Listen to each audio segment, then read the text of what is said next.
வணக்கம் நண்பர்களே. உங்களிடம் பேசுவது விமலா. இன்னைக்கு நம்ம கேட்க போற கதை, அடுத்தவர் வேலையில் தலையிடக்கூடாது. வங்கிக்கு புதிதாக வந்த மேனேஜர் வங்கியின் கணக்கு வழக்குகளை சரிபார்த்து கொண்டிருந்தார். அதில் ஒரு அக்கவுண்டில் மட்டும் தினமும் 1000 ரூபாய் போடப்பட்டே வந்தது. ஒரு நாள் கூட தடை இல்லாமல் அந்த கணக்கில் போடப்பட்டு வந்தது. இடையில் ஞாயிறு போன்ற விடுமுறை தினங்கள் வந்தால் அன்றைக்கும் சேர்த்து அடுத்த வேலை நாட்களில் அந்த கணக்கில் சேர்க்கப்பட்டு வந்தது கண்டு அதிசயித்தார். கேஷியரை கூப்பிட்டு, யாரையா அந்த ஆள் என்று கேட்டார். தெரியல சார். தினமும் காலையில் 10 மணிக்கு டானு வருவார். பணத்தை போடுவார், போயிட்டே இருப்பார். ஆள் கொஞ்சம் சிடுமூஞ்சி மாதிரி இருக்கிறதால நாங்கள்லாம் யாரும் பேசுறதில்ல சார் என்றார்.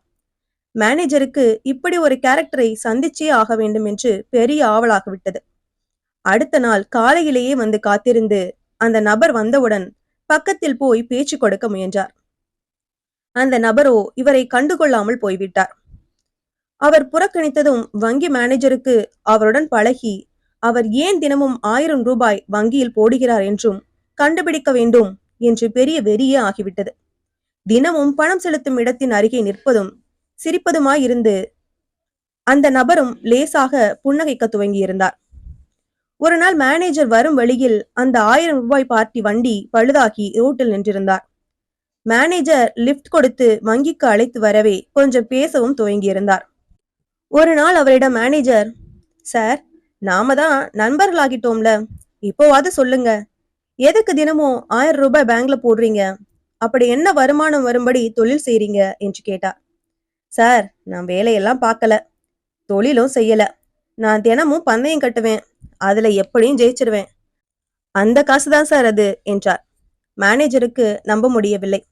அது எப்படி? தினமும் ஒருத்தன் பந்தயத்துல ஜெயிக்க முடியும், இந்த ஆள் பொய் சொல்றான் என்று எண்ணிக்கொண்டார். அவரின் முகமாற்றத்தை கண்ட அவன், சார், இதுக்கு தான் நான் யாரிடையும் இந்த பந்தய மேட்டரை சொல்வதில்லை என்றான். அப்படியும் சந்தேகமாய் பார்த்த மேனேஜரிடம், சரி சார், நாம 2 பேருமே இப்போ ஒரு பந்தயம் போடுவோம், நான் ஜெயிக்கலனா பாருங்க என்றான். டென்ஷன் ஆகிய மேனேஜரும், சரியா, பந்தயத்துக்கு ரெடி, என்னையா பந்தயம்னாரு. சார், சரியா நாளைக்கு காலையில 10:15க்கு உங்க கால் தொடை பகுதி பச்சை கலரா மாறிடும், 2000 ரூபாய் பந்தயம் என்றான். யோ, என்னையா சொல்ற? ஏதாவது நடக்கிற கதையை சொல்லு என்று மேனேஜர் சொல்ல, பந்தயத்துக்கு வர்றீங்களா இல்லையா, கட் அண்ட் ரைட்டா சொல்லுங்க சார்னு கேட்டான். சரின்னு ஒத்துக்கிட்டார். காலையில வருவேன், உங்க கால் தொடை பகுதி பச்சை பசேல்னு மாறி இருக்கும், 2000 ரூபாயை எடுத்து வைங்க என்றபடி சென்று விட்டான். மேனேஜருக்கு எப்படி இவ்வளவு தைரியமா பந்தயம் கற்றான் என்று ஆச்சரியம். அவன் போனவுடன் முதல் வேளையாக பாத்ரூம் சென்று தனது பேண்டை அவிழ்த்து கண்ணாடியில் முன்னும் பின்னும் தொடைப்பகுதியை பார்த்தார்.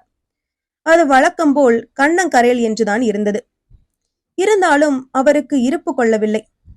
அரை மணிக்கொருமுறை பேண்டை அவிழ்த்து பார்க்கவும் போடுவதுமாயிருந்தார். விடிந்தது. முதல் வேளையாக அதை போய் பார்த்தார். இப்பவும் அப்படியே கருப்பாகவே இருந்தது. நம் கால் தொடையாவது பச்சை கலராவதாவது என்று அவரே சமாதானம் சொல்லிக்கொண்டே குளித்து அலுவலகம் கிளம்பினார்.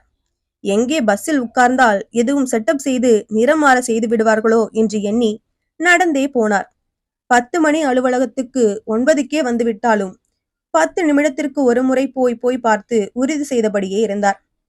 இன்னைக்கு அவனை ஜெயிச்சு 2000 ரூபாய் வாங்கிடணும் என்று ஆவலோடு காத்திருந்தார். சொல்லி வைத்தார் போல் சரியாக 10:15க்கு அவன் அறைக்குள் நுழையவே வேகமாய் சீட்டிலிருந்து எழுந்து தனது பேண்டை கலற்றி நின்று, இந்தா பாத்துக்கோ, அப்படியே கருப்பாதான் இருக்கு என்று முன்பக்கத்தையும் பின்பக்கத்தையும் காட்டினார்.